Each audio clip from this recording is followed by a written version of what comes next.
साथ बोले और पढ़े। पांचवा बाप और उसकी 21वीं और 22वीं और 24वीं आयत तक। और लिखा है, और हनूक 65 बरस का था जब उससे मथुसले पैदा हुआ, और मथुसले की पैदाइश के बाद हनूक 300 बरस तक खुदा के साथ साथ चलता रहा, और उससे बेटे और बेटियां पैदा हुई।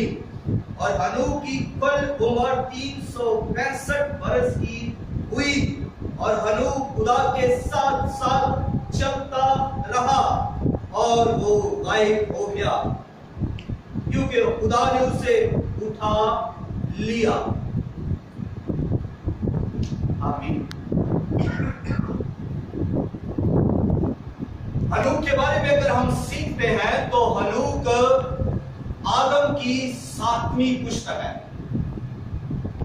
और हनूक की उम्र जो है वो 365 बताई गई है, और साल के दिन भी 365 होते हैं। फिर हनूक के बारे में यह बताया गया है कि ये 300 साल खुदा के साथ साथ चलता रहा। ये कैसे चलता था, हम इस पर गौर करते हैं। बाइबल मुकद्दस के अंदर बस इसका ये 3-4 आयत ही लिखी गई हैं जो हमने पढ़ी गई हैं। तो हनूक जो है वो खुदा के साथ साथ चलता था। हनूक खुदा के साथ वफादारी के साथ ताबेदारी के साथ चलता। हनूक खुदा के साथ इंतसारी के साथ आजिज़ी के साथ चलता। हनूक खुदा के साथ वफादार था, खुदा से रफाकत रखता।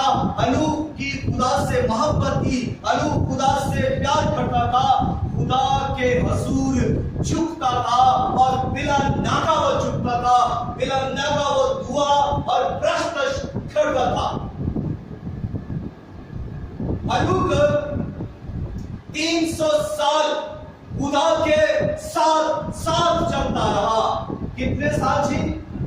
300 साल खुदा के साथ साथ चलता रहा।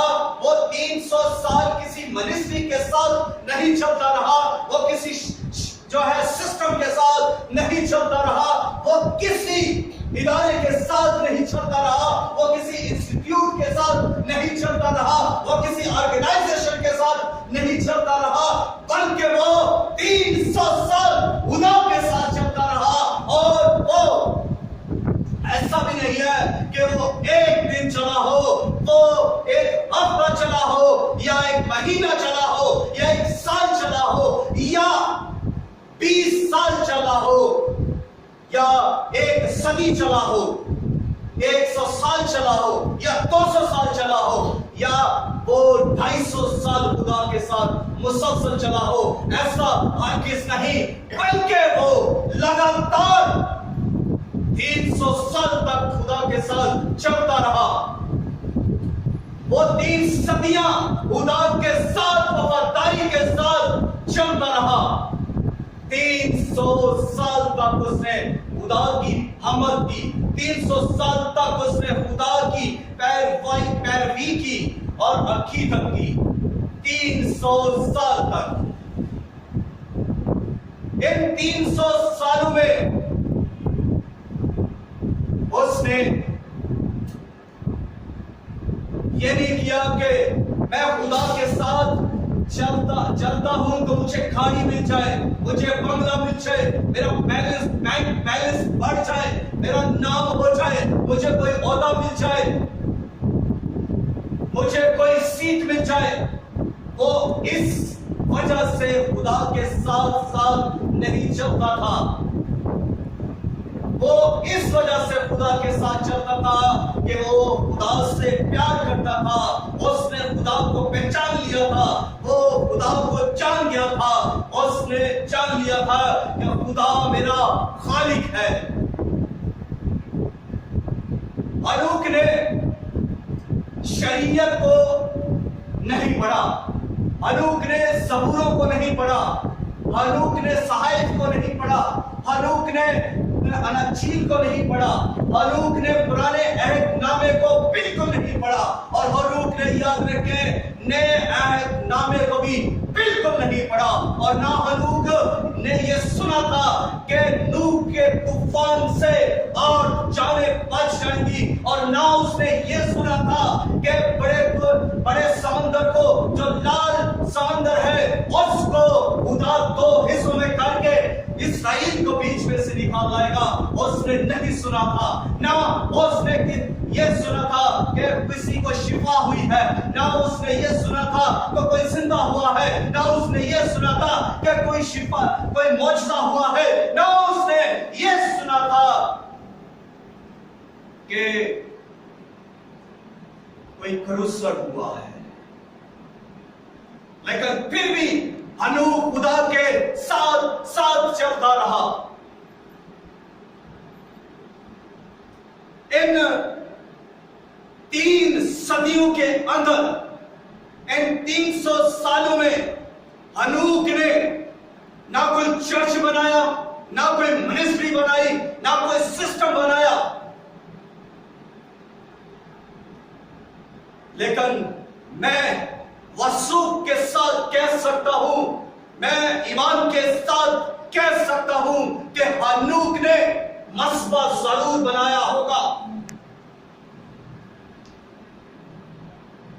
और उस मसबे पर हनूक बिला नागा दुआ करता होगा, उस मस्बा पर हनूक बिला नागा प्रस्तश करता होगा, उस मस्बा पर हनूक वफादारी के साथ अपने वक्त पर खुदा के साथ आता होगा, और अपनी अकीदत का, अपनी मोहब्बत का, अपनी चाहत का, अपने प्यार का, अपने चाव का, अपने लगाव का जरूर इकरार करता होगा।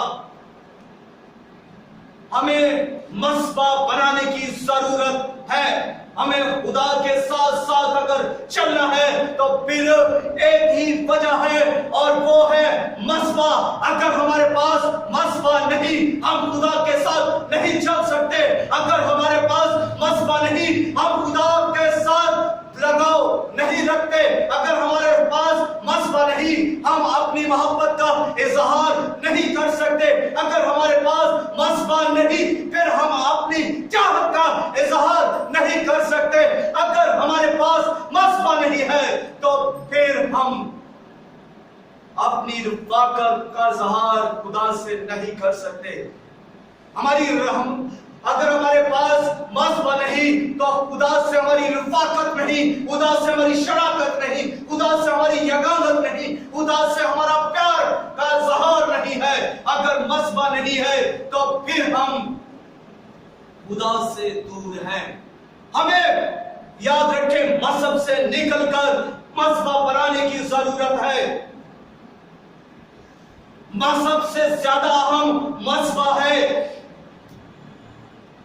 मजहब से निकले और मस्बा बनाए, अपना मस्बा बनाए जहां खुदा की हजूरी हो, जहां आप खुदा से बात कर सकें, जहां आप खुदा से कहें कि खुदावंद देख, मैं तेरी हजूरी में झुक गया हूं, और आपके मस्बा पर खुदा आएगा, आपके मस्बा पर खुदा की हजूरी होगी, आपके मस्बा पर खुदा की आग होगी, आपके मस्बा पर आसमान खुल जाएगा। जब आप मस्बा पर झुक जाएंगे, आसमान खुल जाएगा और बरकतों की बारिश होगी। हालेलुया।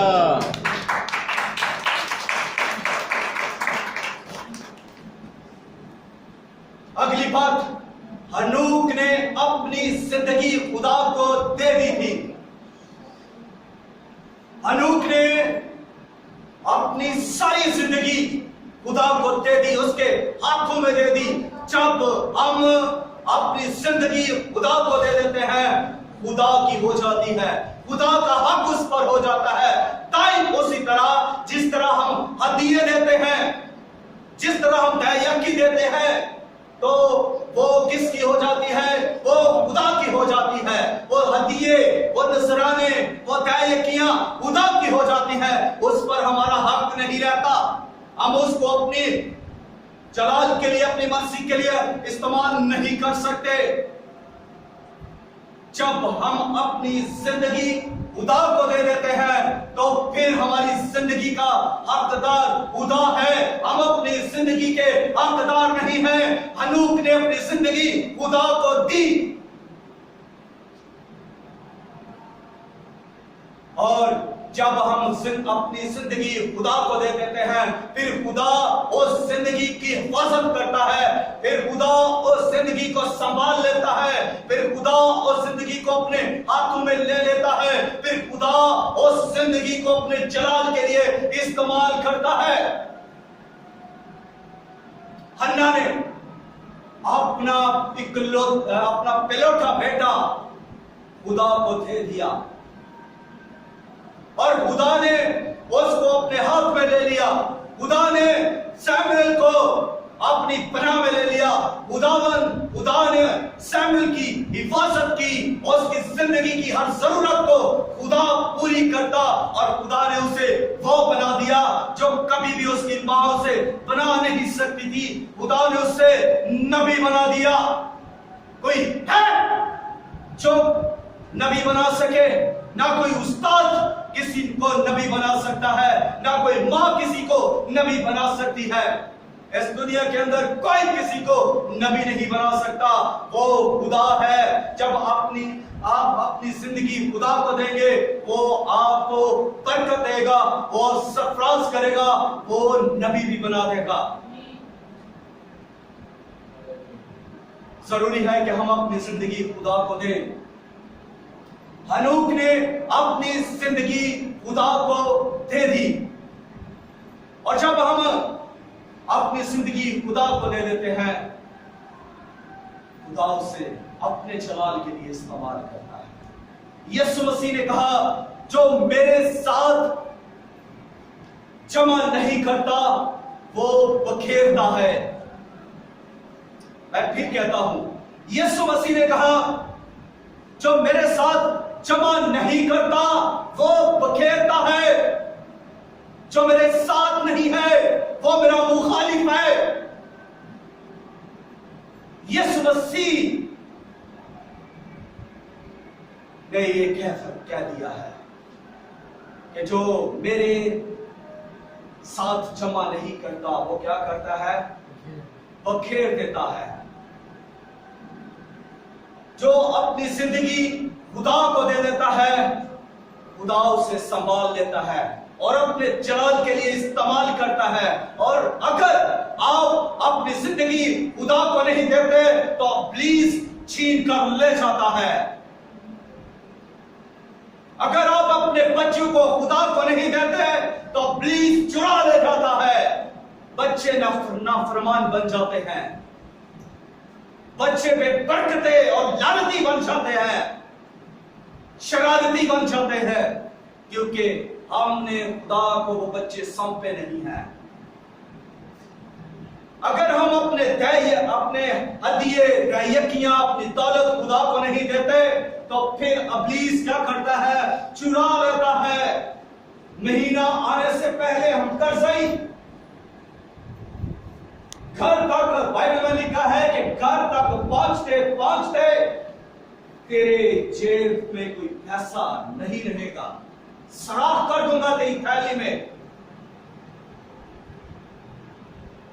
जब हम खुदा को नहीं देते फिर इब्लीस चुरा लेता है, इब्लीस ले जाता है, पैसे पर बरकत नहीं रहती।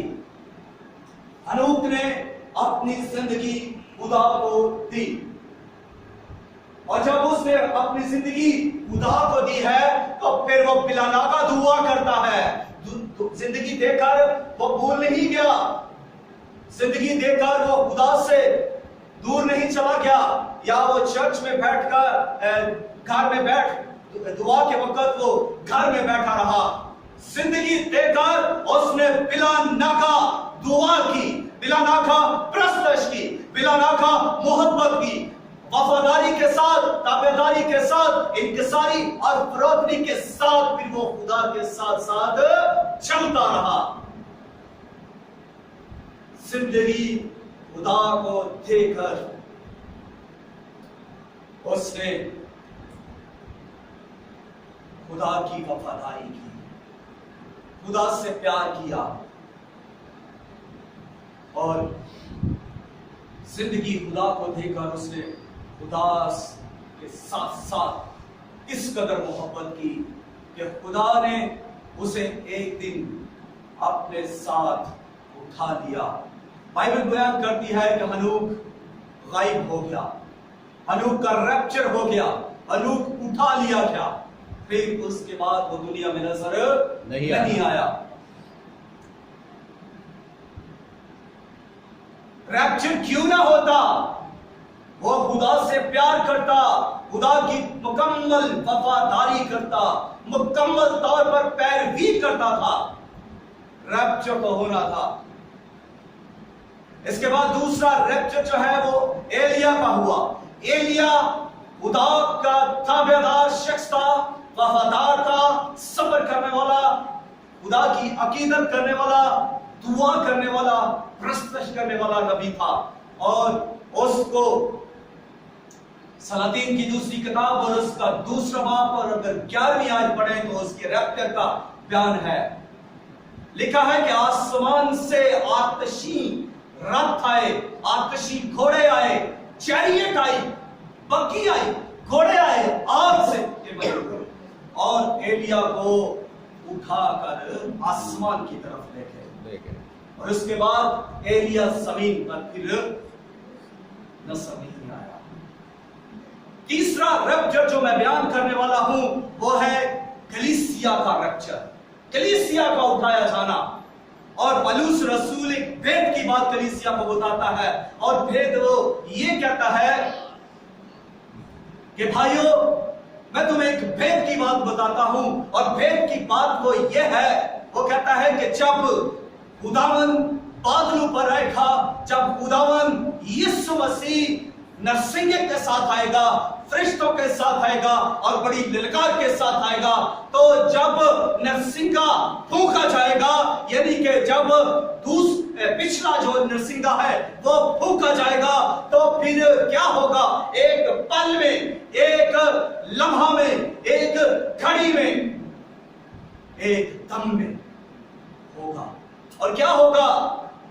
वो मुर्दे जो हैं वो जिंदा हो जाएंगे, मुर्दे जिंदा हो जाएंगे।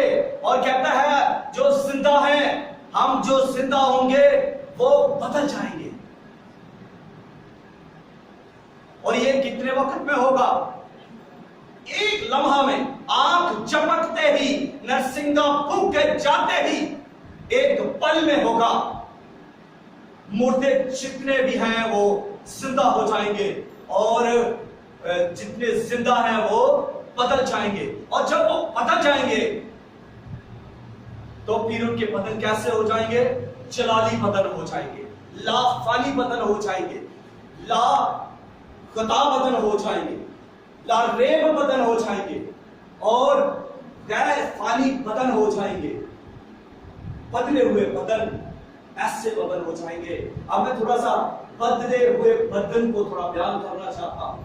जब हमारे बदन बदल जाएंगे तो फिर हमारे बदनों में बीमारी निकल जाएगी, हमारे बदनों से कमजोरी निकल जाएगी, हमारे बदनों से बदरूहें निकल जाएंगी। जब हमारे बदन बदल जाएंगे तो फिर हमारे बदनों से मुकारी, आरामकारी, परगश्तगी निकल जाएगी। हमारे बदनों में ना गुनाह होगा, ना बदी होगी, ना झूठ होगा, ना फ्रेब होगा, ना मौखर होगा, ना हमें इसकी जो है ख्वाहिश होगी। जब हमारे बदन बदल जाएंगे, जब हमारे बदन जलाली बन जाएंगे तो हमारे बदन जो है वो कैसे बदन होंगे?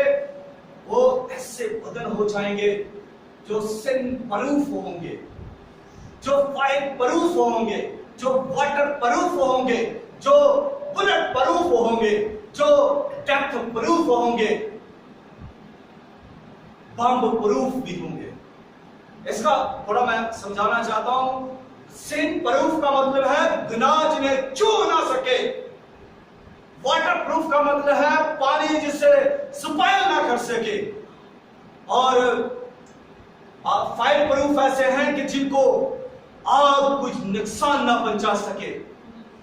और डेथ प्रूफ यह है कि जिस पर मौत भी असर ना कर सके, और बुलेट प्रूफ यह है जिस पर गोली भी असर ना कर सके, और मैजिक प्रूफ यह है कि जिस पर जादू का असर ना हो, जिस पर बदरूहों का असर ना हो, जिसे इब्लीस और उसकी बदरूहें छू ना सके, ऐसे बदन बन जाएंगे, जलाली बदन बन जाएंगे, लाफानी बदन बन जाएंगे। और मैं यहां तक बयान करता हूं कि ये बदले हुए बदन जो है हवा में उड़ेंगे, ये बदले हुए बदन पानियों में से गुजर जाएंगे और पानी इन्हें डुबो न सकेंगे। ये बदले हुए बदन जो है आग में से गुजर जाएंगे और आग इन्हें जला ना सकेगी। ये बदले हुए बदन जो है, जलाली बदन जो है, जब ये बदल जाएंगे तो फिर इनमें किसी किस्म की कोई टेंशन नहीं होगी। इन बदनों को ना खाने की टेंशन होगी, ना कमाने की टेंशन होगी, ना पीने की टेंशन होगी, ना नशे की टेंशन होगी कि हमें नशा चाहिए, ना बीवी को शौहर की टेंशन होगी, ना शौहर को बीवी की टेंशन होगी, ना कमाने खाने की टेंशन होगी, ना बदरूहों की, ना बीमारियों की, ना कमजोरियों की टेंशन होगी। जब हमारे बदन बदल जाएंगे तो फिर ये खूबसूरत और जलाली बदन बन जाएंगे। ये ऐसे बदन बन जाएंगे जो खूबसूरत नजर आएंगे। बदले हुए बदन जो है जलाली बदन होंगे, और ये ऐसे बदन होंगे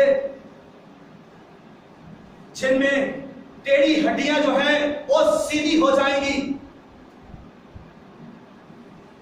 टूटी हड्डियां जुड़ी हुई होंगी। ये ऐसे बदन होंगे, अगर टांग टूट गई है तो टांग जो है वो सीधी हो जाएगी, अगर कमर झुकी हुई है तो वो सीधी हो जाएगी, अगर बाजू टूटा हुआ है तो वो सीधा हो जाएगा। ये ऐसे बदन होंगे, अगर चुड़ियां पड़ी हैं चुड़ियां खत्म हो जाएगी, स्याहियां पड़ी हैं स्याहियां खत्म हो जाएगी। ये ऐसे बदन होंगे अगर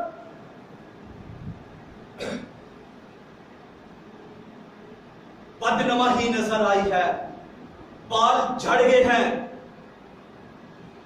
बाल भी आ जाएंगे, खूबसूरत तौर पर होंगे। ये जो ब्यूटी पार्लर का काम है वो खत्म हो जाएगा। जो